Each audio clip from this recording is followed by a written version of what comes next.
Olá, muito boa noite, seja bem-vindo ao seu programa predileto, Atualidades Pampa, desta sexta-feira, 31 de maio. É sexta-feira, já é um dia divertido, com a nossa companhia fica ainda melhor. A partir de agora, você sabe que já pode se comunicar através das nossas redes sociais e interagir com o programa.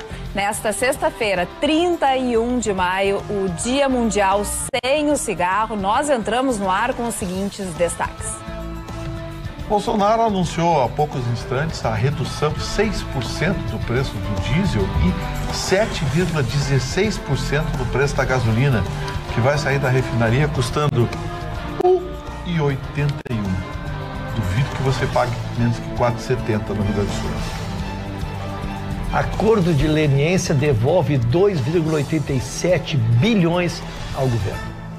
Vamos falar sobre sorte e sucesso na visão de Barack Obama. E será que não está na hora do STF ter um ministro evangélico? Bolsonaro é que propõe. Final da Champions amanhã em Madrid, Tottenham versus Liverpool, só dá em inglês na Espanha. Vamos também conversar sobre isso. Muito legal. Vocês lembram do japonês da Federal? Japonês. Tudo bem. O japonês da Federal foi visitar o Lula. Não, aqui não. Depois o Lula não recebeu? Não. Depois mas começa contando já. Como é que foi essa situação, Marta e Marcelo? Começa, Marta. É bom esse Marta. É bom esse Marta. Roubou o programa na largada, já não vai ter programa. Roubou o programa. Diz que o japonês não quero hoje bom para vender barato, né? Foi lá, disse, quero visitar o meu amigo Lula. Mas esse cara não quero ver nem pintado de ouro. Aí disse que o japonês saiu destruído de lá. Foi tomar saquê. Disse que entrou num boteco, queria tomar saquê. E o Lula pensou que era tequila. Sei lá que o Lula. Mas aposentaram ele porque ele andou fazendo lambança, né? Sim, né? Há 3 anos, o Lula fez uma piada em nome de Xi, de uma condução coercitiva, quando abriu a porta da sua casa para a polícia. Cadê o japonês? Perguntou na ocasião. A gente não estava na equipe que ele fez uma pergunta. Que não, o japonês não está indo para me levar. Aquela condução coercitiva que levaram no aeroporto de Congonhas, do Lula, para fazer aquele depoimento, que todo mundo disse que foi uma coisa absolutamente ridícula, que não precisava fazer aquilo, não precisava... todo mundo não, né? Porque o Brasil estava dividido nesta época. E ainda está. Todo mundo a favor, quem estava a favor, né? Sim, eu saio bem, sem tangencil bem. Tem que desdobrar legal, né? São anos e anos. Então, Lula não recebe o japonês. Em compensação, o presidente Bolsonaro falou do japonês. Falou bem? Que era tudo pequenininho no Japão. E tu acha que no Vitorino é tudo pequenininho também? Não sei, só que tá falando. Olha só, gente, tá começando o programa, é sexta-feira, tá todo mundo bem agitado, vocês já perceberam, mas a gente precisa manter a linha pelo menos até a madrugada. Deixa eu prestar um pouco de seriedade a esse comentário do Marley, dizendo que a negativa pode ter sido, porque não pode todo mundo ir lá receber 10, 15 pessoas a um funcionamento. Ele tem que fazer escolhas entre pessoas que querem visitá-lo, porque ele não pode receber. Entre o japonês e a noiva? É isso que eu ia te dizer, a gente está brincando, mas na verdade é isso, sim. Receber o japonês com quem ele não tinha a mínima afinidade, não tinha o que fazer, seria, quem sabe, saciar muito mais a vontade do japonês do que a dele, né? E não aceita a visita. Qual seria a vontade do japonês? Só não abraço. Fazer um selfie. Aí teríamos que consultar o próprio japonês. É que lembrando que no carnaval do ano, né, ele foi a cara de boa etapa da Lava Jato, ele foi até a máscara mais vendida naquele carnaval foi o japonês da Federal. Então ele virou um ícone que depois, justamente pelas investigações, perdeu a moral. Quem sabe agora queria voltar aos holofotes, né, visitando o Lula. Muito bem, falando em holofotes, hoje foi o dia também do presidente Bolsonaro, Gustavo Vitorino. Qual foi esse anúncio? Agora à tarde, o Bolsonaro fez um anúncio que surpreendeu todo mundo, porque a Petrobras, e ele jura que não teve intervenção nenhuma, a Petrobras reduziu em 6% o preço do óleo diesel na refinaria e reduziu em 7,16% o preço da gasolina. Se vocês têm uma ideia, a gasolina vai sair a partir de amanhã ou a partir da meia-noite de hoje a R$ 1,81. E vai chegar na bomba? 4,60. 4,70, 4,69. Não vai adiantar nada, porque tem imposto que está vendendo a 4,69 aqui em Porto Alegre. Não, e vai continuar vendendo. Vai continuar porque tem o tal de valor de pauta aquele que eles têm que cumprir. Porque se o posto vender a R$4, ele vai pagar o imposto sobre R$4,78, que é o valor de pauta hoje. O valor de pauta é R$4,78, dos quais 30% é o imposto que é recolhido pelo Estado. Então, na prática, essa redução do preço da gasolina não vai chegar ao posto por causa do valor de pauta. Vitorino, em tese, se o governo der a gasolina de graça, tem que pagar o imposto também. Em outras palavras. Não, se o dono do posto der a gasolina de graça, ele tem que pagar o imposto. Ele vai pagar. Desculpe a ignorância, mas esse valor de pauta de 4,78, ele é federal? Não, estadual. Ele é estadual. O governo do estado que determina. Os técnicos do governo do estado. Aquela coisa, os técnicos. Por isso que em Santa Catarina a gasolina é bem mais barata, porque o valor de pauta lá deve ser menor do que o daqui. Mas ou não existe. E lá a própria substituição tributária é feita diferente, não é exatamente... Porque existe uma regra federal que permite a substituição tributária. Ela foi criada... foi criada quando a ministra, a ex-governadora da Cruz, foi ministra do Planejamento. Ela apresentou o projeto avançou, depois ela virou governador do Rio Grande do Sul e ela implantou no Rio Grande do Sul esse negócio. Governadoria da Cruz. Governador, hein? Legal. Não, eu não quero saber, eu posso ser amigo, mas se faz lambança contra mim, que sou cidadão, eu berro. Tá certo. Ué, não quero saber. O que tu acha, meu Russo? Nossa, meu Russo... Não, para. Que isso? Olha o agressão com a dona Roberta. Mas por que eu não posso chamar dele de meu Russo? Não, porque ela tem o meu Pedro. Tem o meu Pedro. É o meu Pedro da Roberta. Isso. Olha, entendeu? E aí tu não pode roubar. Tá mal, né? Esse título. Muito obrigada. Não é verdade? E eu quero dizer que o meu boleto será pago na minha filha. O meu também tá lá me aguardando. Olha aqui, ó, eu quero mostrar pra vocês... Diga.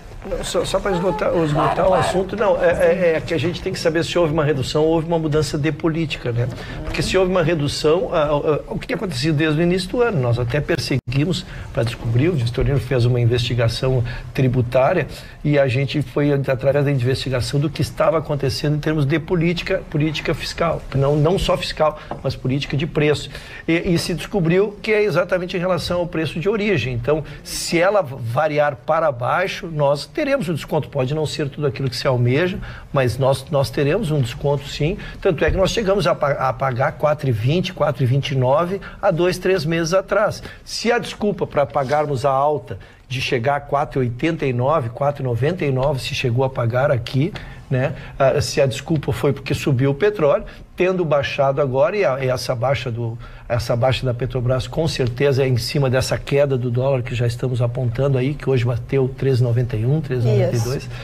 Esta baixa deve trazer a variação para baixo. Se não, vamos aí iniciar um movimento aqui, realmente ficar berrando para tentar entender por que quando varia para cima sobe, quando varia para baixo não desce. Doutora Roberta, esse movimento do dólar agora de baixar, ele vai ser contínuo ou a semana que vem tudo muda? É que o que acontece, tanto o dólar quanto a Bolsa de Valores, eles trabalham sempre numa linha de expectativas e principalmente ambiente de negócios. O que acontece? A gente precisa trazer segurança e uma certa estabilidade, um mínimo de estabilidade para haver investimentos. Então, nós vimos uma movimentação grande do dólar subindo, primeiro, por uma questão nossa doméstica, aonde a gente percebeu movimentos dentro do Congresso que faziam com que houvesse ainda aquela insistência do toma lá, dá cá, né? E também depois a gente viu que aumentou o dólar muito pela questão da guerra comercial entre China e Estados Unidos, que está mobilizando o mercado do mundo inteiro. Também os Estados Unidos andam peitando, por exemplo, o México. Desde ontem, o Barack Obama, que eu estou na cabeça, o presidente Trump, ele está realmente querendo subir as tarifas dos produtos mexicanos. Ele quer taxar os produtos. Exato. Então, o que nós percebemos? Isso é uma questão, mas o que eu acho importante trazer...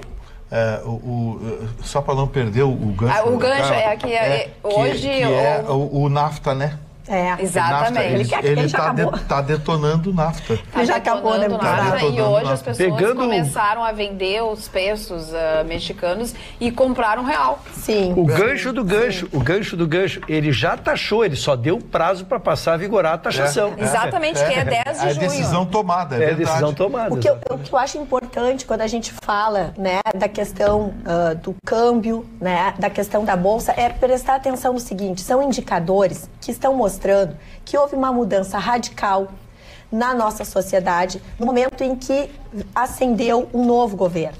Um novo governo que está se propondo a fazer reformas que mudam estruturas, que tratam de questões de filosofia até, da forma de gerir o que é o bem público. Então, nós temos que ter uma certa paciência que faz parte desse jogo todo de encaixes, de tempos. Então, é natural essa oscilação do dólar, é natural a bolsa subir e depois baixar, faz parte do jogo, né? E eu acho que também é importante levar em consideração que ontem ainda nós trouxemos a questão do PIB, que cresceu muito pouquinho no ano passado, e esse ano agora nós tivemos, como ontem nós repercutimos, que houve um índice negativo, quer dizer, a nossa produção, tudo que nós produzimos no nosso país está muito aquém do que deveria ser, por conta também de vários tiros no pé que o nosso presidente e o governo em si andou fazendo. Então, é fundamental perceber a importância do governo colocar medidas, mas, sobretudo, manter uma linha, colocar as coisas no eixo, a gente saber o que esperar. Se nós temos um dinheirinho e queremos aplicar, a gente precisa, por exemplo, aplicar em algo seguro. Como é que nós vamos ter um mínimo de estabilidade e segurança quando há tantas, diz uma coisa, depois diz outra? Então, essa questão de saber assim, o que vai acontecer com o dólar é muito irresponsável chegar e dizer vai subir, vai descer,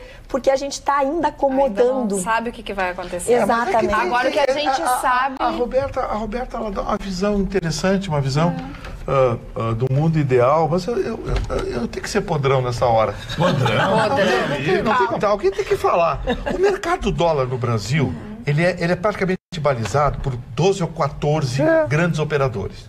Eles fazem um diabo. Sabe quando é que essa gente ganha? Quando tem um pretexto. O Bolsonaro espirrou. O Bolsonaro espirrou. O dólar a 4,20. Pneumonia. O dólar a 4,20. Porque esses tubarões, os grandes operadores, eles ganham na alta e na baixa. Sim. Eles ganham na marola. Se a coisa ficar certinho, o dólar caminhando certinho, sobe 1 centavo, 2 centavos, desce 1 centavo, 2 centavos, eles não ganham. Eles ganham na marola. Quando o mercado oferece uma marola para eles, o Bolsonaro tá com desarranjo intestinal. Meu Deus, 4,70. Aí vai 4,70. Olha aqui, ó, qual é a certeza? Faz 2 semanas que não tem encrenca. Teve 4,20. Faz 2 semanas que não tem encrenca. Tem só mais um minuto para concluir esse assunto. Desceu para 3,91. Porque não tem tumulto. Anota. Eu só queria dar nome, então, aos predicados que o nosso Gustavo trouxe, mas o que o Gustavo quis dizer é o seguinte, que na realidade nós tivemos uma grande recessão no nosso país.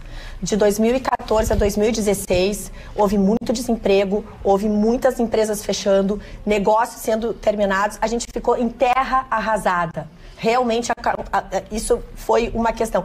E aí, quando o Bolsonaro chegou, houve uma expectativa de que logo teríamos um movimento muito rápido da economia, porque é assim o nosso histórico. Se a gente estuda a economia passada do nosso país, nós temos esses gaps. Roberta, e eu acho que nesse momento o dólar realmente cresce, porque qualquer um que olha para o nosso país enxerga que a gente tem muito mais contas a pagar do que dinheiro a receber. E isso dificulta alguém investir. Réplica rápida. Rapidíssimo, é droga. Continuamos com 13 milhões de desempregados. A economia continua uma coisa ruim. Olha só, a Roberta disse que muitas empresas fecharam e tudo mais, mas o Aveline, que é nosso amigo, que já está há 35 anos com a revista Gol, é um dos sobreviventes. Olha aqui, ó, o Aveline é um dos sobreviventes a tudo isso, faça chuva, faça sol. A revista continua. Viajou o mundo inteiro. Exatamente. Teve na Rússia. O mundo todo, e agora ele fala, a Copa América é aqui. E temos representantes na Copa América do Grêmio e do Inter. Temos. E jogos na arena. Temos jogos na arena do Grêmio. Enquanto o Chicão fala, vamos mostrando aqui, prestigiando o futebol interior, no novo hotel, o pôster do vice-campeão da divisão de acesso aqui em 2019, e depois mostraremos o campeão. Primeiro o nosso esportivo, que foi o vice-campeão, Podem seguir, eu só queria mostrar. Não, mas se tu falares, aí a gente não consegue seguir. Bento Gonçalves de volta à primeira divisão. Bento Gonçalves, bem lembrado. É o teu time, meu roxo. E agora o campeão, não. É o nosso telespectador de Bento Gonçalves, de Erechim. Nós temos muitos telespectadores nessas cidades. Então o Avelino faz essa homenagem na revista Gol, 2 posters maravilhosos que estão dentro da revista que a Carlos... Não, e a gramatura da revista é muito boa. O Ipiranga caiu no ano passado e voltou esse ano como campeão, né? Agora, a volta do Esportivo à primeira divisão tem que ser saudada. Aquela bela cidade de Bento Gonçalves, Esportivo que tem uma história. E sabe quem é que nasceu no Esportivo? Não. Renato Portaluppi. Filipão, todos esses caras vieram de lá. Renato Portaluppi. É um celeiro, então. Não, o Filipão acho que é Caxias, Filipão acho que é Caxias. Mas é a mesma coisa. Chicão, é tudo Vale dos Vinhedos. Esses gringos. É a Gringolândia. Vamos ser proibidos de ir pra Serra por causa do Chicão. É a Gringolândia. Chicão, momento. Sabe que o Espadovinho é tão interessante que ele fica dividido a metade em Garibaldi, a metade em Bento, e tem um pedaço em Carlos Barbosa também. E o teu assunto é futebol hoje? Não, meu assunto é futebol. Wanda Metropolitano, no estádio do Atlético Madrid, recebe amanhã a final da Champions League. Champions League é o maior torneio do mundo de clubes, é uma Libertadores multiplicada por 10 em termos técnicos e dinheiro. O interessante dessa final, telespectador, que é 2 times ingleses. Tudo bem, mas 2 times ingleses fazendo uma final da Champions e 2 fizeram a final da Europa League essa semana. Chelsea e Arsenal na Europa League, e o meu time na Inglaterra, o Tottenham Hotspur, os Esporas Quentes, que é um time do norte de Londres, vai enfrentar o Liverpool, que 2 vezes tem chegado na final e não tem sido vitorioso. A cidade de Madrid está toda cercada pela polícia, é um ambiente meio militar, porque os ingleses ainda têm aquele espírito, mas dos hooligans, principalmente essa torcida do Liverpool. Medo. Essa torcida do Liverpool foi vítima de uma final em 85, no estádio Rei Balduino, atual Raiz, em Bruxelas, onde morreu 85 torcedores numa briga com torcedores italianos. Então, pensando nisso, autoridades brasileiras e autoridades argentinas barraram 5 mil barra brava que iam chegar em Porto Alegre. 5 mil barra brava destruíram a cidade. É verdade. Os torcedores da seleção argentina, então, vão ser proibidos de entrar aqui no Rio Grande do Sul. O que, aliás, é uma medida muito acertada. Muito legal, porque a gente faz uma baderna aí. Mas eles apanharam dos italianos, então? Não, foi ao contrário. Quem morreu foram os italianos até. Foi uma briga. E teve gente amassada asfixiada contra os alambrados. Foi muito triste. Tem até um filme sobre isso. E o interessante é que a partida continuou e a Juventus ganhou com um gol de pênalti. O mais criticado é que a partida continuou depois de todo esse massacre. As pessoas morreram lá. Até hoje existe esse rancor, isso. Tinha gente morta na lateral do campo e a partida... E a partida foi. Parece aquele desfile que o modelo morreu faz pouco tempo. Mas ali eles não sabiam que o modelo tinha morrido. Não, sabiam. Pensavam que ele tinha caído. Não, Chicão, ele estava morto. As pessoas sabiam e tudo continuou. Até ele sai. Se alguém de nós desmaiar aqui, continua o programa? Claro que não. Não, eu não, se tu desmaiar, eu não continuo, Chico. Se tu desmaiar, eu não continuo. Obrigado, meu roxo.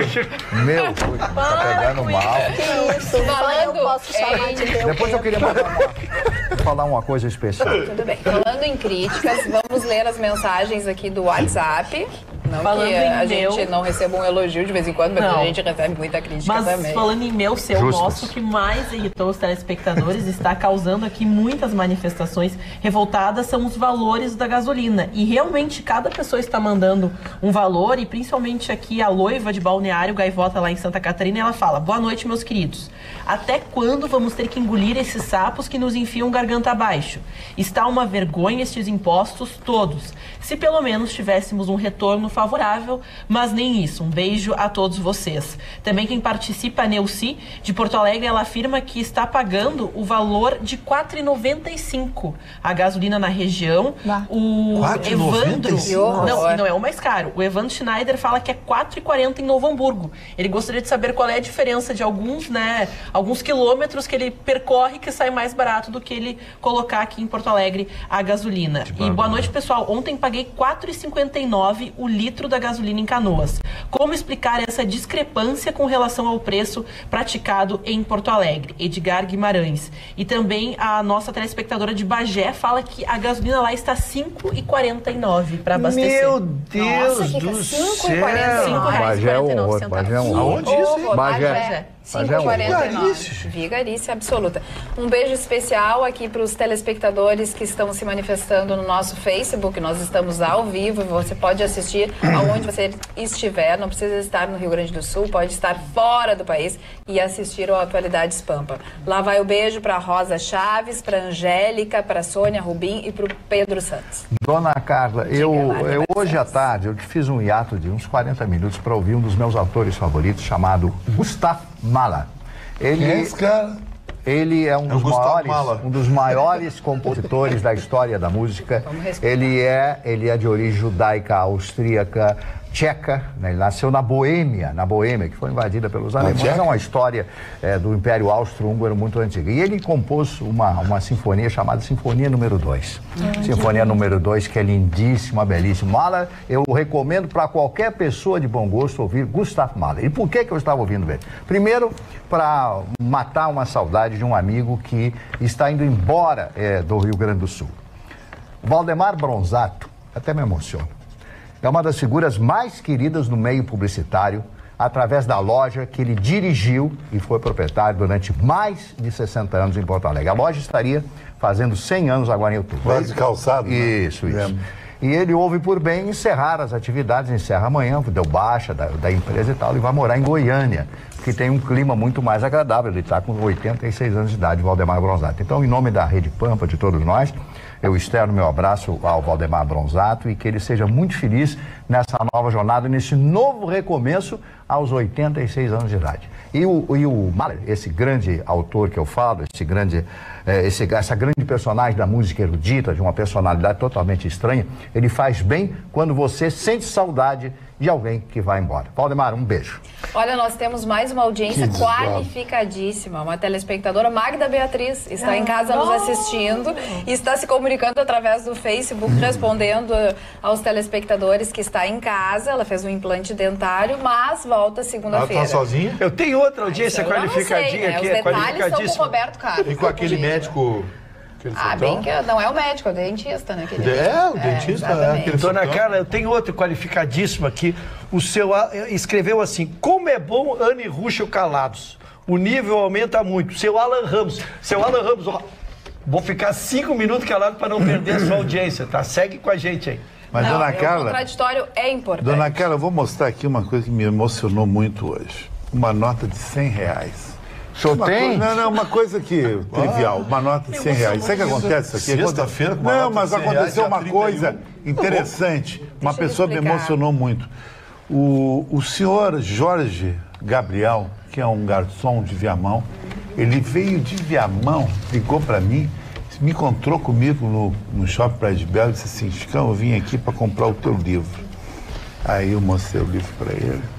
Você gostou do livro? Eu quero comprar, porque esse livro demonstra a vida de Porto Alegre nos últimos 35 anos e a vida do jeito que as pessoas realmente fizeram a vida. Porque o legal é falar sobre Porto Alegre, não é falar sobre a Alemanha, Dostoiévski, bababá. Isso aí ninguém está interessado da Rússia, esses caras nem sabem que nós existimos.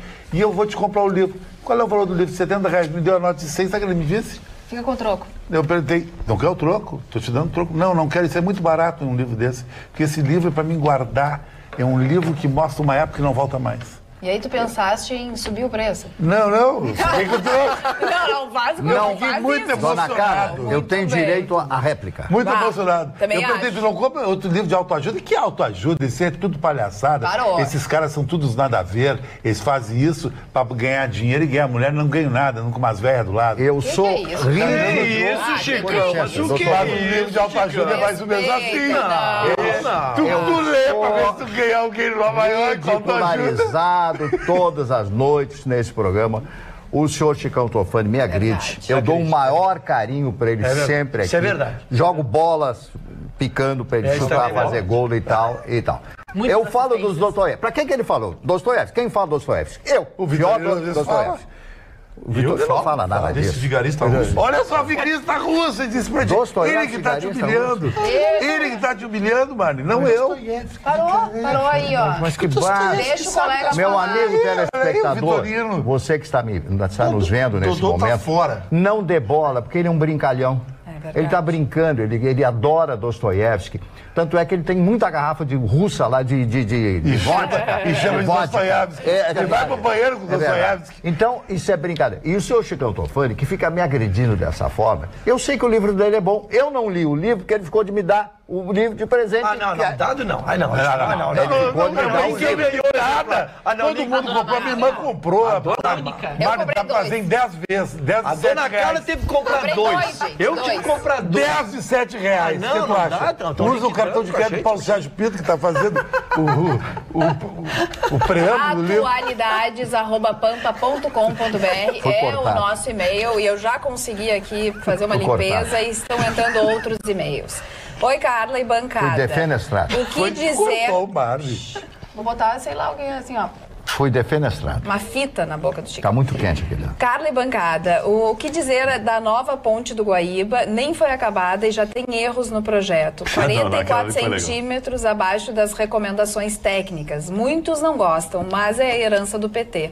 Quando não são elefantes brancos inacabados, entre as 6 mil paradas, outras de má qualidade ou com graves erros de projeto e execução. Essa foi braba, hein, Vitorino? Não. Gente, quem olha... sabe que na primeira chuvarada que der por 3 dias consecutivos e subiu o estuário do Guaíba, a água vai passar por cima da ponte. Que várzea, gente. Não, é um absurdo. Uma criança, se olhar, vai ver, olha, aquilo ali tá mal. Quando encher, a água vai tapar. Eles não vistoriam esse negócio? E o pior é que todo mundo aprovou. Exatamente, passou por tanta gente. Agora eu depois quando a gente a palavra pro Mário, né? O Mário foi humilhado. Depois quando a gente diz aqui, que a máquina pública ela recepciona hoje grande parte dos profissionais que não sobreviveriam na iniciativa privada por incompetência ficam brabinhos com a gente. Mas como é que alguém... Ô, Jânio Jovem, cala a boca um pouquinho. Júlio Dostoiévski é vigarista e manda eu calar a boca. Como é que alguém aprovou um negócio como aquele numa área que a gente sabe? Choveu no Rio Grande do Sul, não chove na hora, não enche na hora. O estuário do Guaíba, ele recebe água que vem do Vale do Taquari. 5 afluentes. Ela tá aí 5 afluentes. A água até 2, 3 dias depois, a tendência de subir 1 metro, 2 metros é comum. E que se for uma chuvarada, vai passar por cima da ponte. Uma ponte nova. Demorou tanto tempo. Quem é que fiscalizou? Quem é que assinou? Ah, mas... tá igual ao projeto. Quem é que fez o projeto? Vitorino fica bravo por causa da ponte. Deixa a ponte, Vitorino. Não, pelo amor de Deus, é o nosso dinheiro que tá lá, Chicão. O nosso dinheiro tá nas ruas, não faz nada. O nosso dinheiro está aplicado na ponte também no presidente do Banrisul, que é 200 pau por mês. E numa região que a gente sabe que vai subir a água quando chove. E tem uma coisa, a gente sabe que chove no Rio Grande do Sul, né? É uma descoberta fantástica. Que se os engenheiros, os técnicos não sabiam, eu quero informá-los que chove no Rio Grande do Sul. Sabia que tem uma cidade que não chove há 40 anos? Aliás, Lima, no Peru. Aliás, sabe quem é que está metido nesse negócio? Sabe quem é que está metido nesse negócio? DENIT. Aquela turma que... o DENIT só quer multar agora, né? Desde que a justiça autorizou o DENIT a multar lá em Brasília, autorizaram, o Tribunal Superior desse lá, a turma lá, autorizaram o DENIT a multar. O DENIT agora não quer mais saber. O DENIT agora quer ser a Polícia Rodoviária Federal. É radar aqui, radar ali, não sei o quê, dispositivo que tem entupindo essas empresas de radar de dinheiro. O DENIT não tem estrutura nenhuma, nem para multar. Eles não conseguem cuidar das estradas. Quem tinha que fiscalizar aquilo ali, acompanhar aquele projeto era o DENIT. Olha o que deu. Faz uma gentileza pro nosso telespectador, tá sempre ligado aqui na TV Pampa. Pede desculpa pro nosso bondoso Mário. Ele foi agredido. Não, mas foi o senhor que me agrediu mais do que ele. Ele chamou... O defensor foi o maior agressor, seu Bem feito. Quero continuar com outro... com assuntos polêmicos, e esse com certeza a bancada, por isso que eu peço silêncio agora, porque a gente vai ter bastante tempo para tratar desse assunto. O presidente Bolsonaro deu uma manifestação bem polêmica. Ele disse o seguinte: será que não está na hora de termos um ministro no Supremo Tribunal Federal evangélico, cristão? Como é que foi essa história, Ana? Isso mesmo, ele estava em Goiânia e deu, na realidade, um dos seus maiores discursos até o momento como presidente da República. Ele esteve na Assembleia de Deus do Ministério da Madureira, que se localiza em Goiânia, e fez justamente essa colocação para os fiéis, a congregação que estava no local. Também ele falou a respeito da sua fé e da sua crença, e ele fala que o Estado é laico, mas que ele é cristão e não vê mal nenhum em ter um ministro que possa representar os evangélicos e os religiosos dentro do STF, porque ele fala que sim, são valores, é uma maioria que existe na nossa população, na população brasileira, e ele também falou das dificuldades que enfrenta sendo presidente da República, porque ele fala que outra pessoa que estivesse no lugar dele não aguentaria o tirão, não aguentaria o tranco de ser constantemente, vamos dizer assim, questionado, que qualquer coisa que ele fala acaba indo para a mídia de uma maneira distorcida, tanto que ele fala, agora só falta a imprensa falar que eu quero misturar o Estado com a igreja. Mas já está misturando, eu acho. Eu também concordo, porque ele estava no culto disso, dentro de uma... dentro de uma assembleia com fiéis, claro, e é o público que ele melhor se manifesta, é o público dele. A gente fala que ele é um cristão, ele é uma pessoa envolvida com a religião, tanto que os seus compromissos políticos levaram em torno de 2 horas, e ele ficou bastante tempo dentro da Assembleia de Deus, deu um discurso de 17 minutos, e quem se manifestou, a gente acredita, tem o vídeo, né, Carla? A gente pode mostrar, e depois a gente fala como isso teve repercussão dentro do STF. Muito bem, vamos ao vídeo. E se me permite agora, como está a imprensa presente aqui, e vão ter que desvirtuar alguma coisa, como sempre.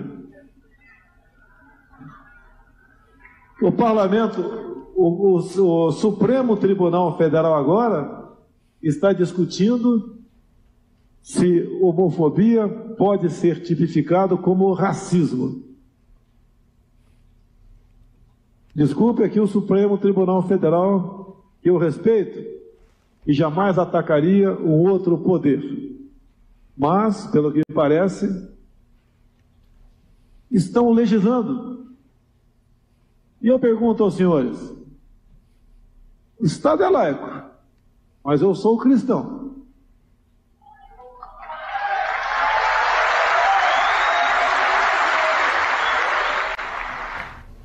Pois é, e essas declarações... Sim, mas qual é o problema que tem de ser cristão? Não, não tem nenhum. A gente está falando na referência de que o STF talvez precise de um ministro evangélico. Não sei se tu... Eu acho que pode ter um ministro evangélico, pode ter um ministro homossexual, pode ter um ministro trans. Por que não? Que rolo, Vileci. A pergunta é que eu deixo no ar. Por que não? Se existe a luta contra o preconceito, esse preconceito tem que atingir todas as classes. Quer ver uma coisa? O preconceito não, essa luta tem que atingir todas as classes. Quer ver uma coisa? Existe cota para negros nos concursos para juiz? Não. Existe cota para negro nos concursos para o Ministério Público? Também não. Sabe? Então, como assim? E outra coisa, ele falou uma coisa que eu disse ontem que eu concordo, que aliás o mundo jurídico todo concorda. A gente quer consertar o mundo, vamos consertar o mundo, mas consertar o mundo dentro da lei. O STF fez uma besteira, legislou. Não pode criar um crime, quem tem que criar o crime é o Poder Legislativo. Se não criou o crime, bata-se na porta do Poder Legislativo. Outro poder não pode se avocar a esse direito. Doutor Ruschel. Dona Cara, tu tendo um conceito, ele fica muito fácil. A palavra é meritocracia, né? Nós todos defendemos e não podemos adaptar o nosso conceito conforme o caso. Sempre se defendeu aqui, a maior crítica que se faz ao STF, por exemplo, foi que gente que tentou passar num concurso para direito e não passou. Se proclamou aqui a necessidade de meritocracia, que a pessoa tenha mérito. Não vamos nos afastar do conceito. Se a pessoa tiver mérito, seja ela judeu, branco, preto, russo, o que for, desde que ela tenha mérito, tenha tamanho de ministro do STF, é isso. Ela pode ser para mim ateu. Mas eu concordo contigo, Russo. O que eu não concordo... Não é um pré-requisito. Posso concluir? Posso concluir, porque o conceito é muito importante, é uma matéria muito importante para mim, porque é exatamente da minha área. Então, o que a pessoa é na sua intimidade, na sua particularidade, não se confunde com o profissional que ela é. Então, se ela tiver título, se ela tiver uma vida jurídica construída, para mim ela pode ser até ateu, não precisa ser super religioso como é o nosso presidente. Isso é o que eu espero de um ministro do STF. Muito bem, não, mas é o seguinte, diga isso pro presidente. Não, mas é que existe duas coisas aí bem distintas, dona Carla. Como o Ruth falou, o cara tem mérito, pode ser qualquer religião, qualquer coisa, não existe. O que não pode dar o clichê. Nós temos que ter um ministro umbandista, nós temos que ter um ministro evangélico. Eu acho que aí é criar já áreas de teocracia. Eu não gosto disso. Tá, mas ele não disse isso. Mas ele disse que temos que... Será que não é importante? Será que não é importante se ter? Mas aí é uma pergunta lá. Mas é uma pergunta dizendo. Chicão. Sugerindo. Uma pergunta sugerindo. Chicão, não é o troço mais adesista que eu já vi. Não, mas para aí, não pode nem discutir uma coisa. Não pode ter uma opinião contrária. Não pode ter uma opinião contrária à sua? Tu não. Não, eu não, porque eu não. Eu fui o primeiro cara a falar do Bolsonaro. Eu também não posso. Naquela época que tu falava de outros caras que diziam que o Bolsonaro não ia ganhar. Ia ganhar aqueles carinhas de São Paulo, do FHC. Como é que eu não posso dizer? Estou falando uma coisa coerente, concorda, Ana? Você que deu a notícia.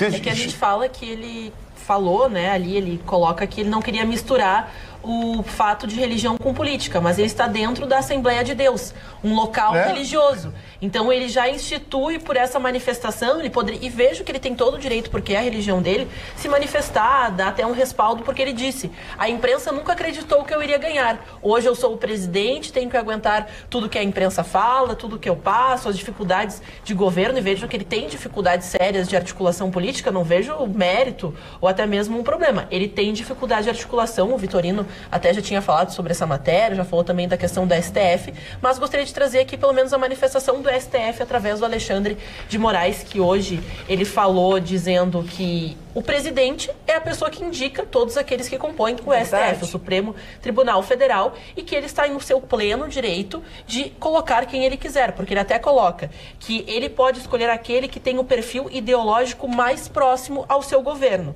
E a respeito de enquadrar a homofobia como racismo, ele fala que é a efetividade e aplicação da própria Constituição, porque ele entende que essa minoria sofre apenas pela sua orientação sexual. E lembrou também que o Brasil é o 4º país que mais mata ou agride homossexuais. Então, devido a esses dados, é importante que eles defendam a população e a Constituição, então por isso eles entenderam importante votar essa matéria e legislar. Aqui no Facebook, a Lena Botelho diz que tem que ocupar uma vaga no STF por competência e não por representar uma determinada classe. Já a Maria de Lourdes diz que concorda com o Vitorino. Parabéns, bem colocado. A opinião de Marlon Barcelos. Eu só quero dizer hoje eu estava assistindo a premiação do Marcelo Gleiser, né? Marcelo. Professor de física no Rio de Janeiro, uma das maiores cabeças pensantes desse país, que recebe o maior prêmio da história da ciência, porque ele colocou o espiritismo dentro da física. E ele cita... A espiritualidade. Isso, é a espiritualidade, não é o espiritismo, é a espiritualidade. Bem colocado. E ele fala uma coisa impressionante, porque ele puxa aquilo que eu falo sempre do mimetismo, ou seja, ele puxa um pensamento de Spinoza, que disse que Deus é a natureza. Deus, ele puxa lá, como eu falo sempre que a filosofia, ela é uma mudança gradual dentro dos conceitos e dos princípios que as pessoas, que esses grandes cérebros conseguem pegar. E bem colocado, a espiritualidade dentro da física. Isso o nosso Moacir Lima também já disse aqui em Porto Alegre. Araújo Lima, que pregam isso, eu já li 3 ou 4 livros com o professor Moacir.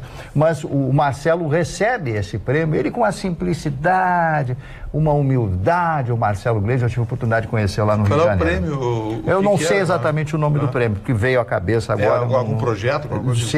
Sim, ele, uma teoria criada por ele, né? Justamente a espiritualidade dentro da física, porque a física é uma ciência... uma ciência que não permitiria, porque é técnica, não é humana, né? Como é o prêmio? Prêmio Templeton, que é 2019. Que é uma grande personagem americana, um milionário americano que cria essa fundação com o seu nome e dá esse prêmio.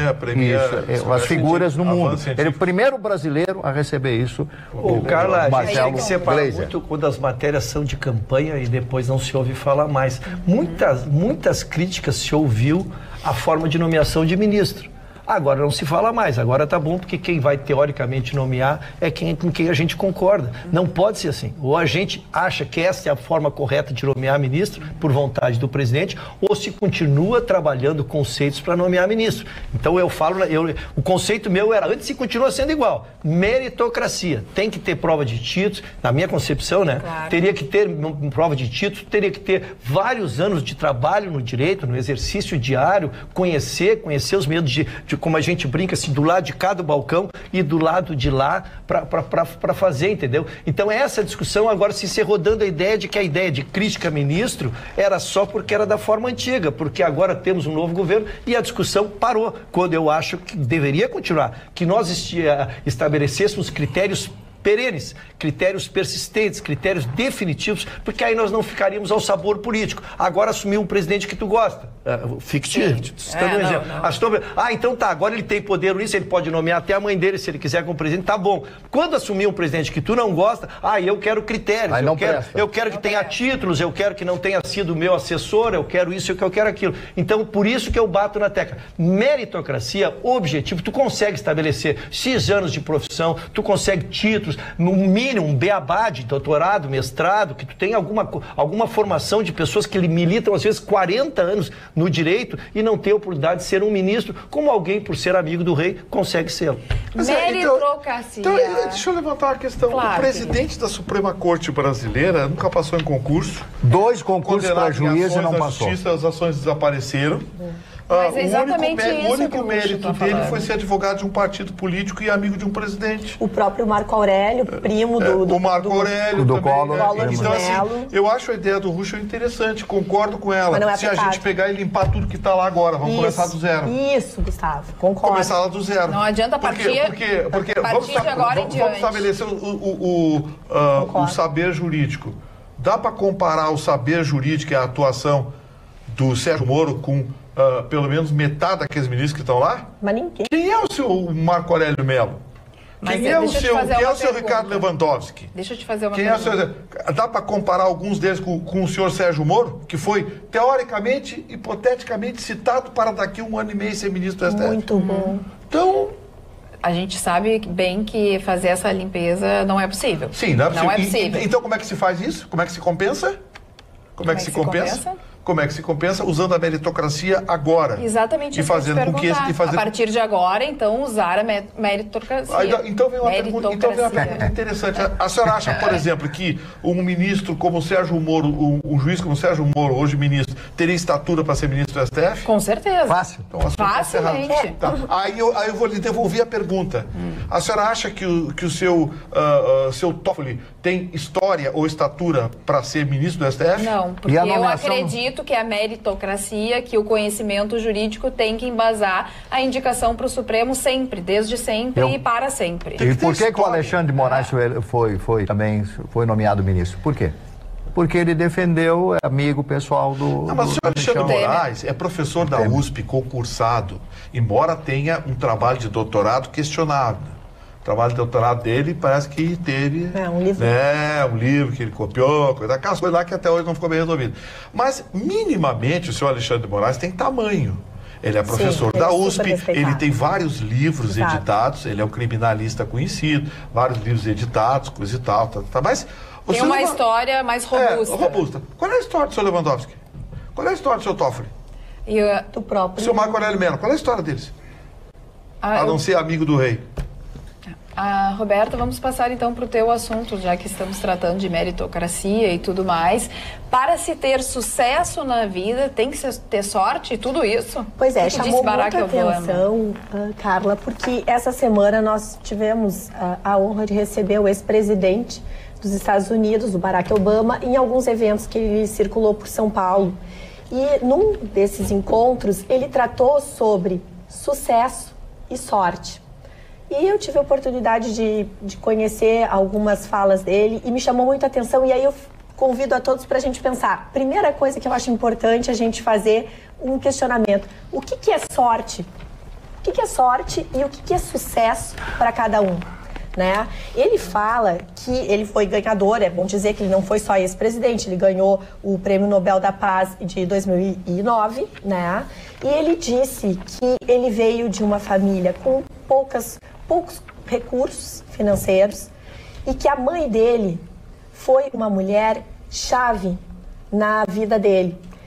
Ela focou em educação. O pouco de recurso que ela tinha para oferecer para ele ganhou uma boa educação. Ele teve a oportunidade, a mãe conseguiu colocar ele em bons colégios. E aí ele diz, eu tive a sorte de ter essa mãe. Eu tive a sorte de ter um colégio que me recebeu naquela ocasião. Eu sem dinheiro, eu consegui uma bolsa.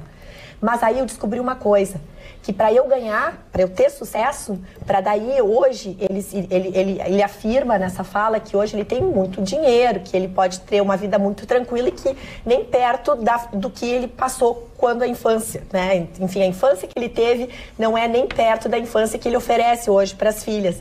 Ele se dá conta do seguinte, que ele só conquistou esse sucesso porque ele trabalhou a sorte. Então ele diz, tem que ter sim trabalho duro para aproveitar a sorte. Sorte sozinho não atrai o sucesso. E aí eu trago essa reflexão. Hoje é uma sexta-feira, a gente está vivendo um final de mês, a gente teve uma série de notícias aqui na bancada que todos nós oferecemos, e aí a gente pensa, o que é, afinal de contas, sucesso?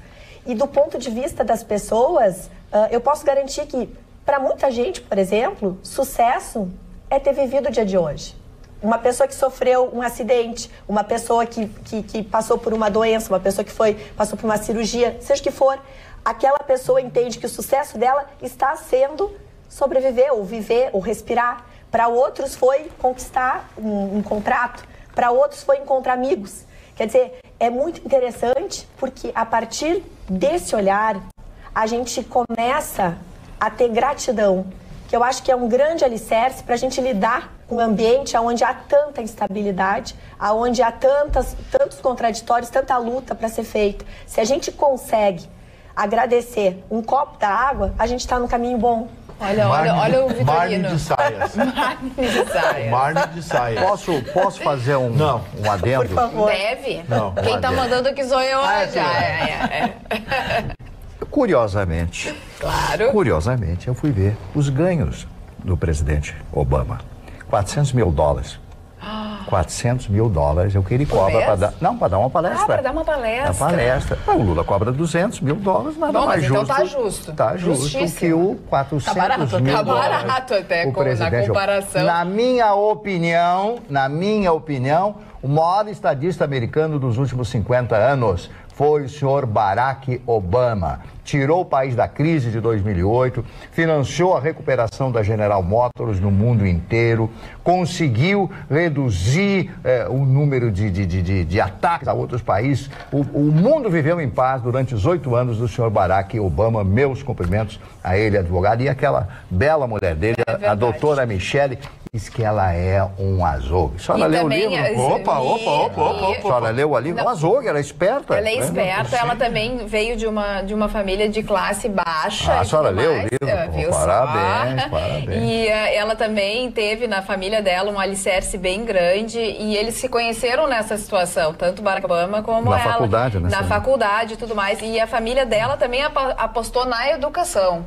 E ela, então, conta, assim, como foi importante a infância dela para ela se tornar a mulher que hoje E na campanha política, ele ia para um lado, ela ia para outro. Ela visitava os estados e dava palestras em ginásios só de brancos. E todos paravam para ouvi-la falar, pela inteligência, pela argúcia. Então, é aquela coisa que vocês falaram da meritocracia. Quem tem qualificação, quem tem qualidade, todo mundo gosta, todo mundo se espanta. E ele pela primeira vez na vida, recebeu o Pelé. Os dois queriam se encontrar e ele que queria conhecer o Pelé. Ele dizia, eu quero conhecer o Pelé. Aí o Pelé fala bem inglês. A única lenda que ele não conhecia, lenda viva. Então tiraram fotografias e tal. E o Obama é um homem alto, né? Um homem alto, e o Pelé deve ter 1,73 m, 1,74 m e tal. E aí ficou aquela diferença, né? De estatura física, mas não de estatura moral, porque o Pelé é uma figura fantástica e também, claro, que o presidente Obama, de quem eu sou fã de carteirinha. Boa noite, o melhor programa está na Pampa, sucesso absoluta, notícias no ponto certo, diz o Emerson da Costa de Viamão. Roberta. Carla, eu só acho importante, só para nós repercutirmos, agregarmos, ainda que eu considere que o Obama é uma inspiração, como presidente dos Estados Unidos, eu acho que ele deixou bastante a desejar. Principalmente na questão das posições que os Estados Unidos manteve durante a sua presidência com a Europa, com a questão dos refugiados, com as questões da União Europeia. Eu acho que assim, foi um presidente que, quando ascendeu, eu realmente olhei com bastante curiosidade e ele me decepcionou pessoalmente. Mas o que aconteceu com a Europa? Aí é que tá, o que não retira... Mas o que aconteceu com a Europa? O que ele fez que a Europa se decepcionou? No meu ponto de vista, ele deixou a guerra da Síria chegar num ponto que os refugiados se tornaram um problema seríssimo para toda a União Europeia. E ele deveria ter se manifestado e se posicionado claramente. Ele nessa política de muita conversa, a gente tem que saber até onde vai e até onde a gente tem que parar e os russos que estavam na parada? Ele ia enfrentar os russos? Deveria ter enfrentado, como eu acho que sim, sem dúvida nenhuma. Aí nós não teríamos, talvez, esse histórico tão forte e talvez nem... O Trump já está há 2 anos e não enfrentou ainda. O Trump não ele está peitando, inclusive os chineses, Marne. Nossa, os russos ele não está peitando, ele disse que o Putin é um grande amigo, que ele tem admiração pelo Putin. Vamos peraí, eu sou professor de história e eu tenho que dar uma opinião. Isso é verdade. Isso é fato histórico. Nós de uma palavra balizada sobre a matéria. A dona Roberta Couto tem toda a razão. Nunca o Obama, um presidente americano, levou os Estados Unidos a ter tão pouco respeito internacional. O ISIS enfrentava os Estados Unidos. Os Estados Unidos não chegou nem a liderar a coalizão quanto o ISIS foi a França, o Estado Islâmico.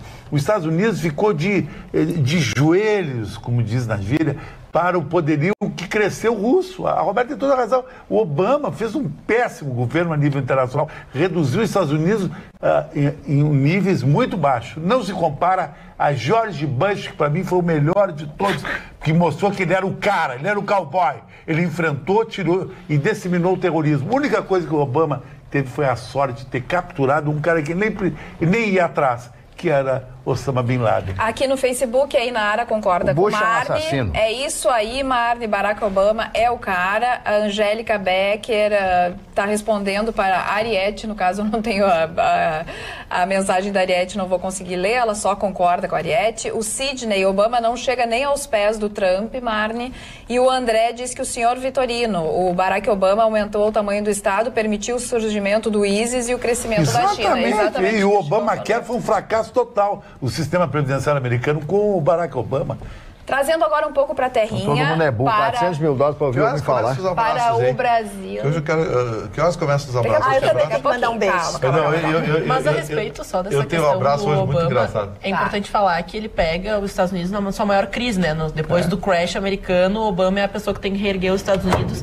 E ele até colocou como uma das suas políticas de campanha que essa projeção internacional dos Estados Unidos, ele até fala que os americanos olhavam muito para fora e pouco para o seu próprio país dentro desse momento de crise e recessão, tanto que a União Europeia sempre teve uma aversão a entrar nessa questão de conflitos e imigrantes. Quando explodiu, eles começaram a se manifestar porque entram, esses imigrantes tiram o emprego base, né, de muitos que moram nos países, também imigração de outros países, como os brasileiros que hoje estão sendo impedidos de entrar na Europa porque ocupam esses empregos, né, garçom, serviços básicos, mas vejo que o Obama internamente ele teve que fazer muita articulação, porque a maioria do governo, quando ele assume, não era favorável às suas propostas. Então a articulação política, para mim, foi o mais importante do governo Obama, porque ele não deixou os Estados Unidos sentir a crise e, ao mesmo tempo, articulou, tendo uma posição completamente oposta ao governo da situação. Ana, se tu me permite, eu só quero fazer uma observação. O Obama, porque o pior na vida, no meu ponto de vista, não é as pessoas más, não é as pessoas desequilibradas. O pior da vida é aquela pessoa que tem consciência, que pode ajudar e não ajuda. E não faz nada. Vê o que acontece e não faz nada. Os Estados Unidos é uma grande potência. A gente via aquelas pessoas na Síria desesperadas, tendo que sair e não vinha nada. Porque os Estados Unidos vendem armas para os dois lados. Não, o mercado aí deles... a questão tinha que ter sido humana, já que ele se posicionou sempre como humanitário, tinha que ter sido alguém com posição. Quando tu tens posição, nem todo mundo vai gostar de ti. Então eu posso respeitar teu ponto de vista e não atender. Ele devia ter feito isso. Então assim, ele ignorar ou ele se abster é a grande agressão na vida. Se nós, na nossa vida diária, não fizermos, por exemplo, essa questão de eu tô vendo o que está acontecendo e não faço nada, mas eu tô vendo, eu posso ajudar. Ele lavou as mãos ali. Isso é muito importante. A gente vai ter menos problema na vida. Muito bem. Né? Vamos falando em lavar as mãos, mais ou menos algo do tipo. Me agrediu pra caramba. Não é nada disso, Chico. Me agrediu. E eu não retaliei. Esse caso... Eu te amo. Gente, por favor. Vocês não respeitam? Não, é uma falta de respeito. O que é isso aí, que o assunto agora é bem sério. Presta atenção no que aconteceu. Uma menina de 21 anos que acabou falecendo foi internada na UTI de um hospital em Goiânia. Ela que sofria de convulsões e tudo mais. Então foi internada na UTI, teve que ser amarrada porque o quadro dela estava bem ruim. Os quartos da UTI, todos com câmera, né, filmando o que acontecia, e ela foi, Marne Barcelos, abusada dentro da própria UTI e veio a falecer. Conta mais detalhes. Ela estava amarrada, manietada, ela tem problema, tinha problema sério, e o camarada entrou com a camereta gravando. A câmera já estava gravando, né? E aí, durante 1 hora, ele manteve relações sexuais com a moça, e ela não conseguia se livrar, porque ela estava presa e tal, estava adormecida e etc. Né? Foi isso que aconteceu. E depois, passados alguns dias, a moça foi a óbito, né? Mas não foi por causa do estupro. Não, né? aí é que se questiona. Por quê? Porque ela estava dopada, mas em alguns momentos, pelas imagens, deu para perceber que ela viu o que estava acontecendo e tentou se desvencilhar. No outro dia de manhã, ela contou para a enfermeira tudo o que tinha acontecido.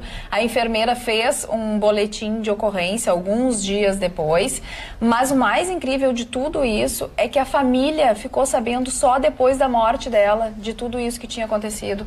E logo em seguida do fato, ela começou a ficar muito, mas muito agitada, e aí ela foi sedada, e aí sim veio a óbito. Então a delegada que investiga o caso diz que sim, que pode ter relação, que ela pode ter ficado muito agitada, e por isso desencadeou até mesmo a morte dela, que claro, com a questão de ter o quadro ficado mais grave, ela teve uma infecção e tudo. A causa da morte não foi isso, mas pode ter desencadeado a questão emocional depois do que ela sofreu dentro de uma UTI, gente. Mas é um absurdo. Mesmo que ela não tivesse morrido... Como é que pode acontecer isso? A capacidade de maldade humana parece que não tem limite. Toda semana a gente dá 2, 3 notícias aqui que nos envergonha como seres humanos. Sem dúvida. Dona Carla, eu pediria só 30 segundos. Eu só quero dar uma pequena explicação a respeito do Sr. Bush e do Sr. Obama. Me permita. Sim, volta. Em primeiro lugar, o Sr. Bush é do Partido Republicano, é um milionário texano, dono de petróleo e companhia de petróleo lá. Sempre teve muito dinheiro. Ele é um belicista por natureza. O Partido Republicano dos Falcões eles têm esse temperamento, os Falcões têm esse temperamento belicista. E pelo contrário, Obama sempre foi um pacifista. A postura de estadista, como é próprio dos presidentes dos Estados Unidos, que são do Partido Democrata. Quando, na Segunda Guerra Mundial, o democrata Franklin Delano Roosevelt espera um posicionamento ou a agressão do Japão para entrar na Segunda Guerra Mundial, aí os Estados Unidos, o Congresso americano, se obriga a votar o pedido dele da entrada da guerra, a entrada dos Estados Unidos na Segunda Guerra. Então são duas personalidades totalmente diferentes. O senhor Bush fede a sangue. E o senhor Barack Obama cheira bálsamo, cheira felicidade, ele cheira pacifismo, que essa é a palavra que o mundo precisa. O mundo precisa de pacifistas. Olha, com a Índia, não com os Estados Unidos. A Carolina Silveira abre a sessão de beijos. Carla, manda um beijo para mim, então lá vai um beijo para Carolina Silveira e para o meu sobrinho neto, o Bernardo, que faz 3 aninhos hoje. Amo vocês, beijos também para a Roberta e para o Vitorino. Um beijo, Bernardo, parabéns pelo teu aniversário. Quero mandar meu beijo. Vamos começar lá na ponta da tocada. Eu quero mandar um beijo especial para para minha amiga Juliana Almeida, lá da Divine, porque, Chicão, essa tu não vai acreditar. Sabe o que ela contou? Pô, recebi um presente tão legal. Presente legal? Pô, recebi um buquê de flores, uma caixa de bombom, coisa assim. Não, recebi um potinho de torresmo. Eu adoro torresmo. Ah, é bem melhor que ela de adora flores, torresmo, né? Então, Ju, um grande beijo, Juliana Almeida, querida. Eu adoro torresmo. Beijo lá da Divine. Obrigado pelo carinho. E mandar um beijo também para Luciana Loreto, nossa telespectadora, amiga da Magda, que está com a mãe dela internada e que daqui a pouco está saindo da cirurgia e, se Deus quiser, vai correr tudo bem. Vai dar tudo certo. Saúde para ela. Duas amigas do coração. Muito obrigado. Chicão Tofani? Quero mandar um beijo para Marina, que é a sogra do meu motorista, o Carlos Ferreira, sempre ligado em mim, acho que eu sou um cara rad, sanguíneo, e também ao doutor... O senhor é um falcão. O doutor Humberto Ponzio, que é um grande amigo meu, e respondendo ao Marne, mas numa resposta com muito fair play. Tudo isso que o Marne falou é bacana pro Nepal, pro Tibete, pro Dalai Lama, e não para quem quer ser o xerife e o dono do mundo. Boa. Quem quer ser o dono do mundo não pode ser assim. Isso é que nem aquele cara que quer ser o playboy, o bambambam, ele não pode se ajoelhar na frente de uma mulher. O senhor sabia que hoje mataram mais 6 lá nos Estados Unidos? Não se sabe se foi terrorismo, agora a notícia da tarde. Não é, peraí, cara, estamos aguardando, né? Roberta, vamos manter o Roberta, tá todo mundo na fila, tá? Roberta, com beijo. Poderia Tá muito agressivo. Muitas pessoas, mas eu vou deixar hoje um beijo muito especial para Daniele Diniz, que é uma querida. Eu conheci ela há muitos anos, quando ainda ela era gerente do Citibank, hoje ela é do Itaú Personalité, é uma pessoa muito querida, muito especial, que assiste o nosso programa, dá pitacos, ali está sempre gostando das nossas pesquisas e conteúdos, então muito obrigada pela tua audiência. Ayrton Ruschel. Dona Cara, hoje é um dia muito especial, quero homenagear o meu mentor. Eu sou advogado e talvez ele até seja responsabilizado pela Ordem dos Advogados do Brasil por eu ser advogado, mas meu grande mentor, meu querido tio Jorge Raul Ruschel, que aniversariou essa semana, como a minha tia também aniversariou, ela roubou a semana, irmã dele roubou a família toda e ele ficou para trás. Mas agora, tio, te faço essa homenagem, obrigado pelo exemplo extraordinário que tu me foi, pelo exemplo maravilhoso que tu me deu em toda a minha adolescência e me fez querer ser o advogado que sou. Um abraço. Muito bem, o meu abraço vai para Mara Aguiar, que se comunica aqui pelo Facebook. Um beijo bem carinhoso para você. Ayrton Ruschel, a sua manchete fala do acordo de leniência com minha a manchete Braskem. É muito boa, dona Cara. Eu estou feliz por dar essa manchete, porque a gente às vezes sofre por dar notícias ruins, né? A gente... Eu estou completando 15 meses de programa aqui e trouxe toda a Lava Jato, e às vezes a gente ouvia algum pessoal dando descrédito à Lava Jato, não acreditando, achando que ia do nada para lugar nenhum, às vezes até desmerecendo, e a gente acreditando muito no que estava acontecendo tanto nas prisões quanto uma mudança de cultura no país. Então, cada vez que se celebra um acordo como foi celebrado hoje com a Braskem, seu Mário, voltaram 2,87 bilhões para o país num acordo de leniência.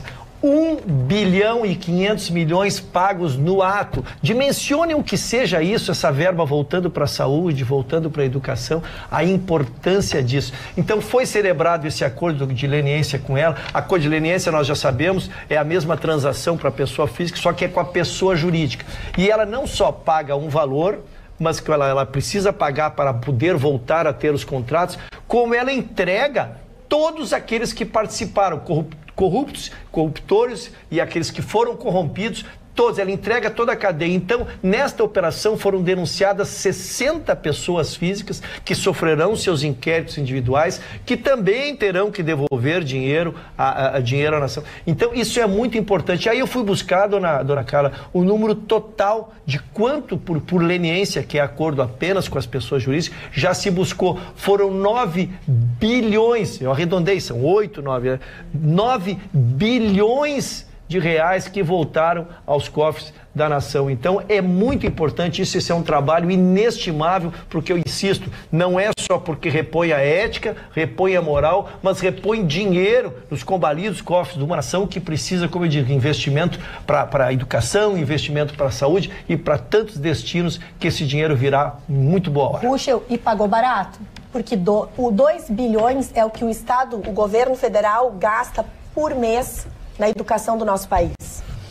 E o mal que essa gente fez para toda essa geração de estudantes, então eles pagaram muito barato. É bom Veio, ótimo, mas pagaram barato. Mas antigamente não tinha nada disso, né? Não tinha gente na cadeia, não tinha devolução de nada. Então, realmente, estamos ganharam num caminho diferente do que vínhamos. Esses caras roubaram para devolver 1 bilhão e pouco. 2 bilhões, né?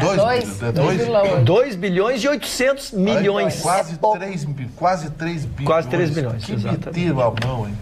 A Ariete Prado diz que admira muito a autoestima do Chicão. Ele se ama, ele se elogia e se acha. Parabéns, Chicão. Mas não é que eu me acho, eu sou uma realidade. Viu só?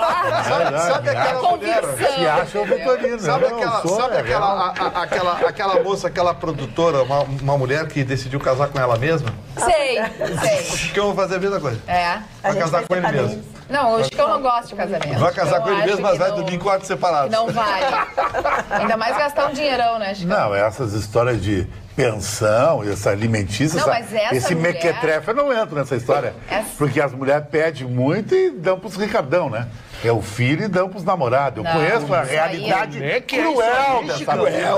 Cruel.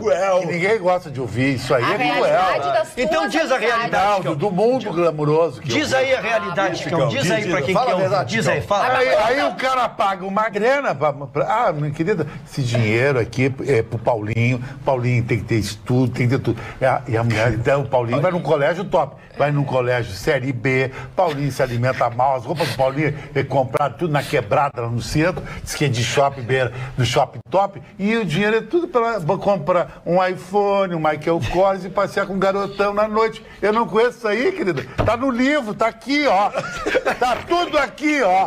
Vivendo a Noite com o Chicão Tofani. Eu escrevi e provei com fotografia. Compra ele. Chicão, esse teu livro aí só pode ser sucesso dia 5 ou 6? Dia 6, lá no Varietá. Dia 6 no Varietá tem sessão de autógrafos, não dá pra perder. Mas 31 de maio é o Dia Mundial sem o cigarro. Ayrton Ruschel e Porto Alegre, Rio Grande do Sul, olha que índices altos de fumantes. Mas o aspecto geral é bom. Eu hoje estou tentando trazer uma agenda, construir uma agenda positiva. Nos últimos 35 anos, nós caímos de 25% para 10% de fumantes. Isso é extraordinário, cara. Significa que a cada 10 pessoas atualmente, só uma fuma. Não, estamos falando de Brasil. A estatística é Brasil. Vou repetir. Em 10 pessoas, atualmente, só uma fuma. Isso eu considero um dado extraordinário, especialmente as pessoas da minha geração, que somos de uma geração que nascemos onde era, dona Ana, isso para a senhora é literatura, onde era bonito fumar. Não, então, muitos filmes, né? Os antigos de Hollywood, as pessoas fumando, principalmente em ambientes fechados, né? Táxis, o avião. O avião eu achei emblemático. E eu tive uma professora que fumava em sala de aula. Em sala de aula. Então tu chegou a pegar esse período. Então nós éramos... Ela contava, não podia mais fazer, mas ela contava que sentia porque não podia mais fazer tal coisa. E aí nós tivemos exatamente essa cultura de fumar. E lembro também, dona, em homenagem aos que sofrem agora, que aquele cigarro... A dona Ana também. A dona Ana. Que na verdade o cigarro daquela época não tinha tantas substâncias viciantes como tem hoje. Por que eu abordo isso especial? Tive filhos adolescentes, dona Carla, que já são adultos e se governam, né? E sempre fui naqueles que eu aconselhei a parar de fumar, desde que o cigarro recebeu mais de 150 substâncias, a que aceitássemos que estávamos combatendo uma coisa química e não mais só um hábito. Porque no meu tempo se dizia assim, não é um hábito, fumar é um hábito, é só tu tirar. Não, com as substâncias que foram se incluindo no cigarro, ele se tornou uma coisa química, sim, que o teu corpo, ao deixar de fumar, sentia a falta, a crise de abstinência. E uma crise de abstinência terrível para aqueles que fumavam muito. Então surgiu a medicação. E a medicação eu efetivamente passei a dar para muitos amigos, a presenteá-los em eventos com esta medicação. Eu quero parar de fumar. Está aqui o estímulo. Se quiser usar, usa. Porque realmente tu tens que combater a química com a química E também fazer hoje os acompanhamentos psicológicos que tem os grupos de terapia. E assim chegamos a essa estatística hoje que eu acho que é extraordinária.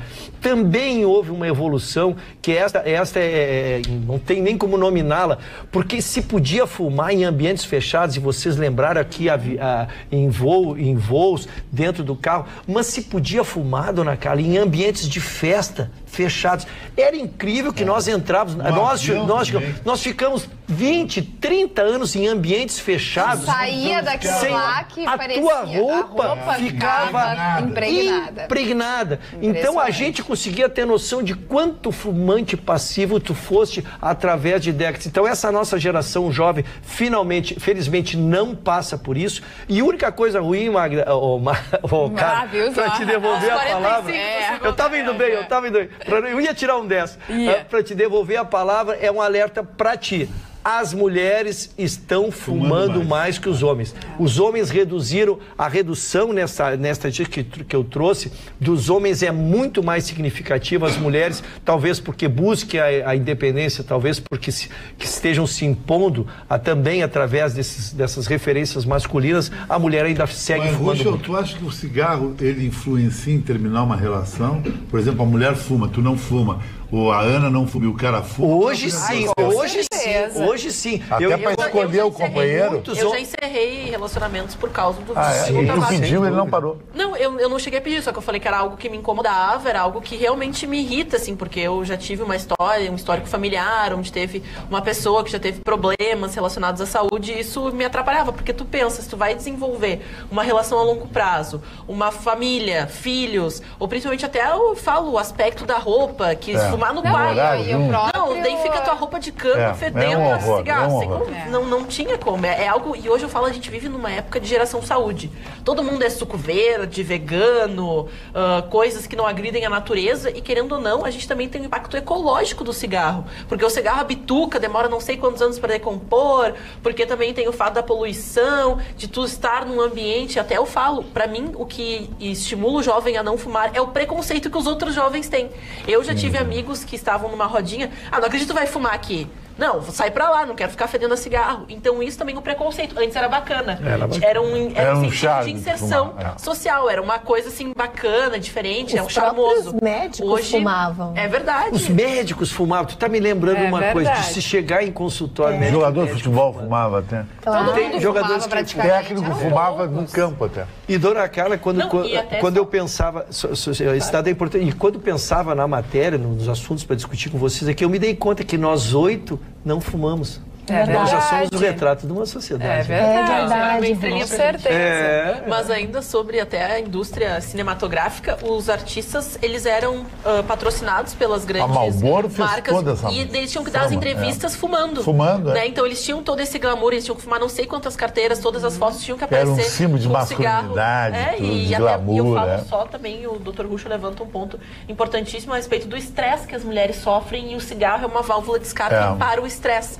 Apesar de ser algo que machuca, né, que é contra, faz mal à saúde, mas eu vejo que muitos e amigos meus fumam por causa das pressões que sofrem no trabalho, na família, nos seus empregos do dia a dia. Então o cigarro é uma válvula de escape. Olha aqui, Porto Alegre, a capital gaúcha, é a terceira do país em número de fumantes e a primeira em fumantes pesados. Pessoas que fumam mais de 20 cigarros por dia. O gaúcho tem uma característica de fumante, até as indústrias fumageiras, aqui em Santa Cruz, o estado tem muito esse perfil. E para ver como nós estamos atrasados, nós ainda somos o 8º maior fumante do mundo. Mesmo com essa redução extraordinária que caiu de 25 para 10, somos... Não tenho, eu só me preocupei, como disse, eu peguei só em termos de Brasil, mas ainda somos, mesmo com essa redução que é extraordinária, em 35 anos, tu cair de 25 para 10%, ou seja, uma pessoa em cada 10, né? É um índice extraordinário. Agora, Rucho, seguindo nessa linha, né, chama atenção os depoimentos das pessoas que lutam para sair desse vício.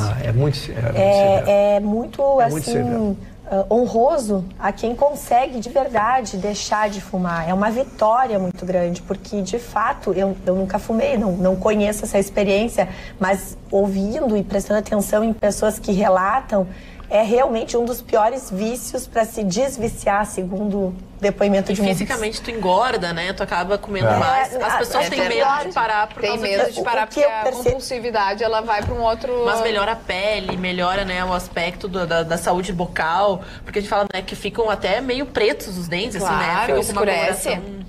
Com uma que existem estatísticas aterrorizantes, né? O número de cânceres que tu estás exposto ao fumar é assustador. Outra, quem fumar com certeza terá efizema pulmonar. Isso não é probabilidade. Eu fumei um tempo na minha vida, na agonia, e tem efizema. Essa é uma matemática. Quem fumar muito tempo não tem. A efizema não é probabilidade, é uma certeza. Então, tu traz um mal para ti, é muito significativo. Então, na verdade, tem que inverter, Roberto. Tem que ver como um presente que tu vai dar para ti. Mesmo que tu fume há 10, 15, 20 anos, sempre que tu parar, será um presente de benefício muito grande. Essa história do efizema, até hoje tem uma dificuldade de respirar, subir 50 degraus na corrida, tem dificuldade, porque não volta mais o efizema. Não tem fôlego, o efizema, né? Não tem o efizema. Até na academia as pessoas têm dificuldade, a gente vê os fumantes numa corrida na esteira, numa aula aeróbica, tu vê que eles param, né, que eles não têm fôlego, e principalmente para os pais que querem auxiliar os seus filhos, e principalmente na adolescência, que é uma ideia de rebeldia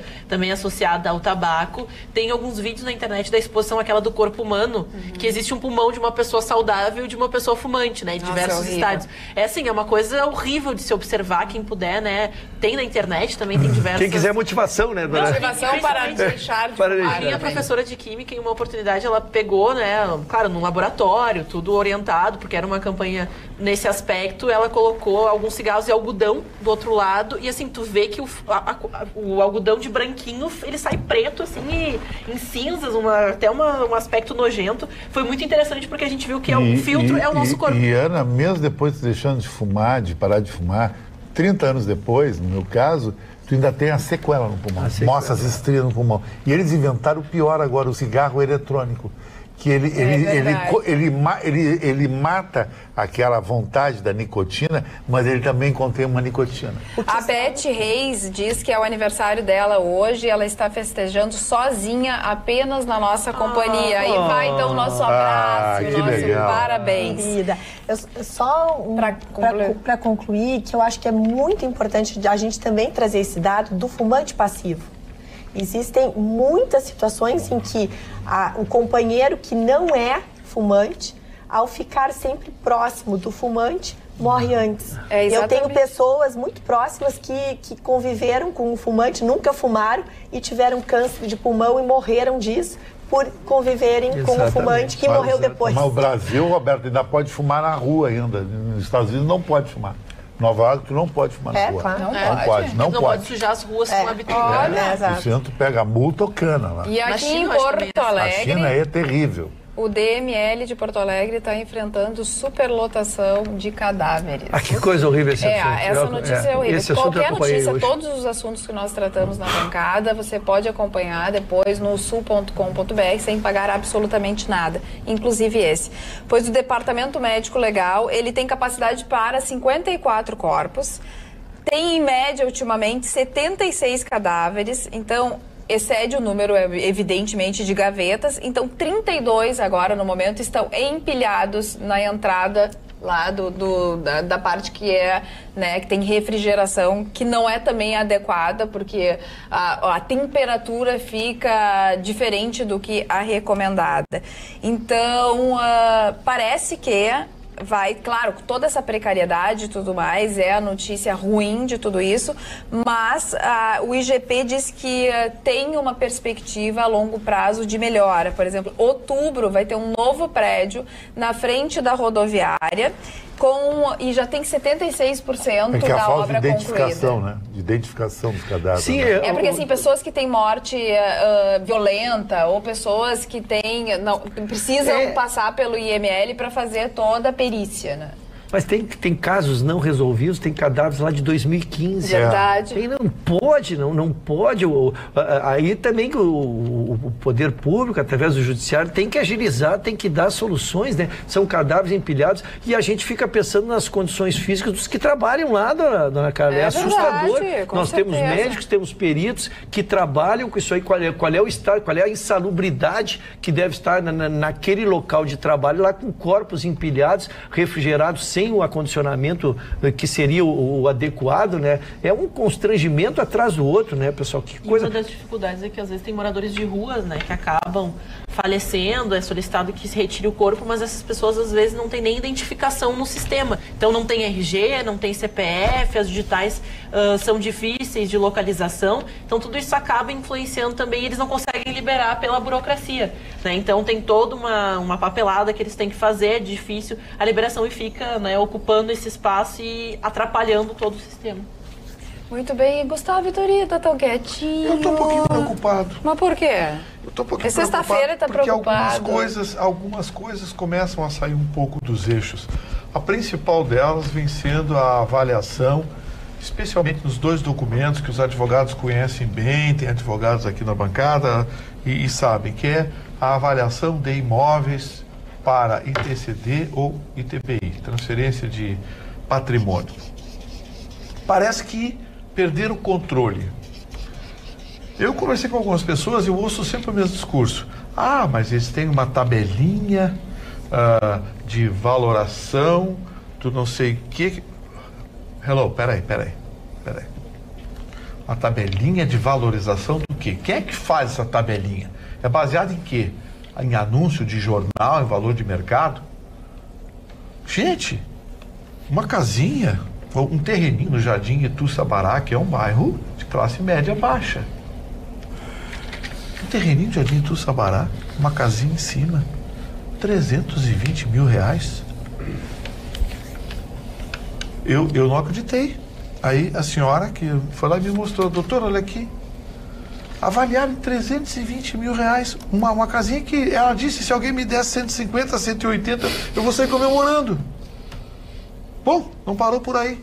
Eu levantei o assunto na Rádio Pampa, hoje recebi um e-mail, o rapaz mostrou para mim, transferência, Chicão, um terreninho, 10 por 30, magistério, 50 mil. Não tem sentido.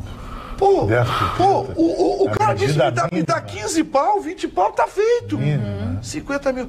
Tudo para arrecadar mais. É para roubado do cidadão ITBI. mesmo. Que é o fim da picada. Tudo para... Bom, aí você começa a ver as coisas, começa a se preocupar. Pô, para aí. Quem sabe são alguns casos isolados. Qualquer pessoa que tu conversar, a grande maioria dos advogados que fazem inventário, ou fazem divórcio, ou muitas vezes meros consultores imobiliários para transferência de imóvel que tem que pagar o imposto, dizem a mesma coisa. Os caras saíram da casinha.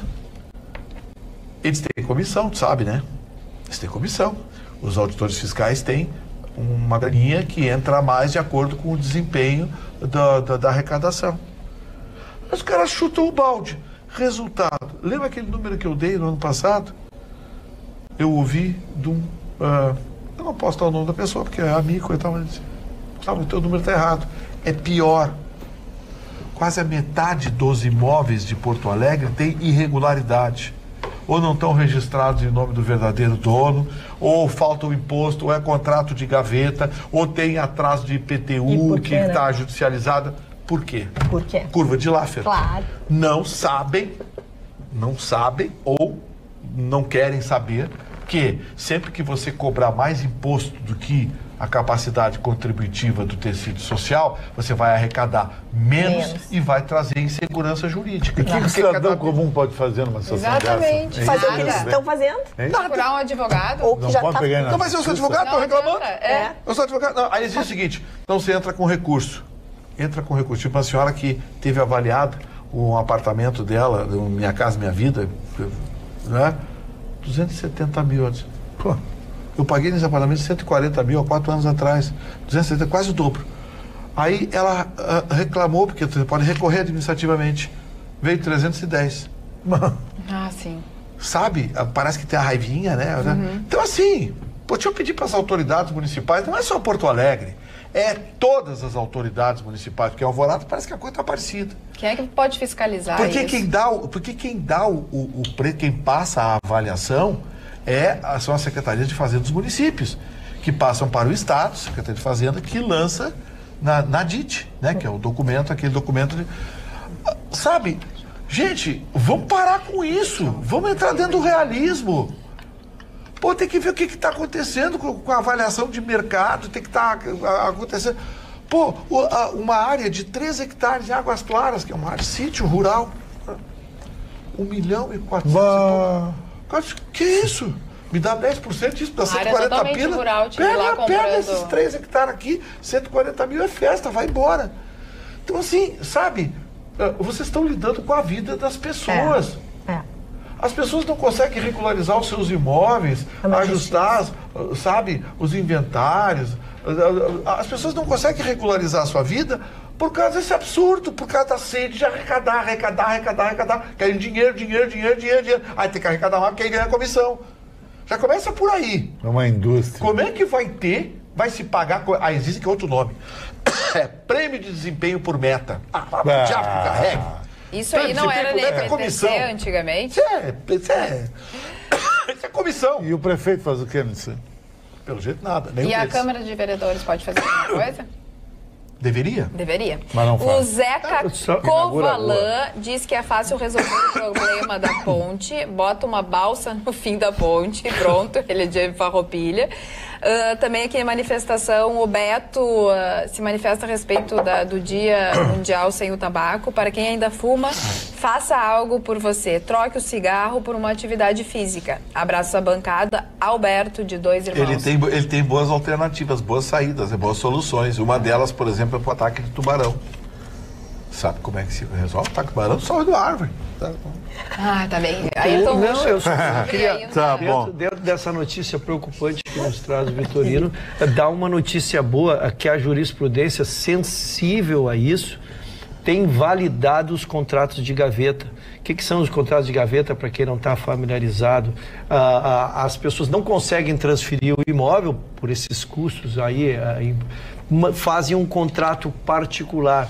E a pressão dos cartórios era exatamente essa, que se fosse obrigado a fazer imediatamente a transferência, que quem não fizesse a transferência corria o risco de perder, ou seja lá o que for, né? Então hoje tu já consegue não só registrar uma promessa de compra e venda para botar naquela matrícula que tu fez, como o judiciário, se tu vais perder o imóvel, tu vai ao judiciário e mostra que aquele imóvel, embora não registrado, embora não feito essas transferências que o Vitorino nos narra aqui, tu és o proprietário e um direito assegurado. E a jurisprudência, nesse sentido, sinaliza então que a tua propriedade está resguardada, ainda que o imóvel não esteja transferido. Muito bem, Ângela Medeiros. Que salva as pessoas. Isso é que salva as pessoas. Está salvando as pessoas, porque as pessoas não têm dinheiro para botar o imóvel no seu nome. Bom, e sabe o que vai começar a acontecer também? Os automóveis. Porque transferir um automóvel em Porto Alegre é mil e pouco, mais a placa, mas não sei o que. Já vem multa, tem que antecipar a multa. É uma vigarice de todo lado. Isso é o fim da picada. É uma vigarice de todo lado. Tem um descumprimento civil nisso aí. A Ângela Medeiros tinha que ter um legislativo com vergonha na cara. Paguei hoje R$ 4,09 a gasolina vindo do Gravatal. Invejem. Pena que eu não tinha um tonel para trazer. Nessas horas, a vontade mesmo de ter essa tá bonita. Tonel. Essa do tonel tá bonita. Doutor Ayrton Ruxo. Pois não. Está guardando os apontamentos? Não. Muito bem. Não. Eu estou muito atento aqui, porque eu estou preocupado com o meu tricolor, dona. Estou preocupado com o meu tricolor. Se avizinha um fim de semana, mais uma rodada do Campeonato Brasileiro, e o Grêmio terá um jogo dificílimo. Jogará na Bahia, contra o Bahia, que veio de um resultado extraordinário na Copa do Brasil, enfrentando o São Paulo. Ele ganhou São Paulo da competição. E ele ganhou os 2 jogos, né, dona Ana? Ele ganhou tanto em São Paulo quanto no jogo na volta e se classificou. O Roger foi campeão baiano, então a torcida está fechada com o técnico, o grupo está fechado. E, em contrapartida, o Grêmio viajou com 9 desfalques, sejam por lesões, sejam por falta de condição física, seja por jogador na seleção brasileira, 2 nas seleções brasileiras, uma de sub-23 e outra na principal. O Grêmio se apresenta com 9 desfalques. Então, o Grêmio precisa da vitória, porque o Grêmio ainda está na zona de rebaixamento. Muito bem. Como será, então, o final de semana tenso? Para nós gremistas, sim. Para nós gremistas, para sim. Ayrton Rischel e para Magda Beatriz. Magda Beatriz está se recuperando de um implante dentário, mas volta na segunda-feira. Nós vamos ficando por aqui com Atualidades Pampa. Se comportem no final de semana, mas não muito. Até segunda-feira. Um beijo bem grande, especial para vocês.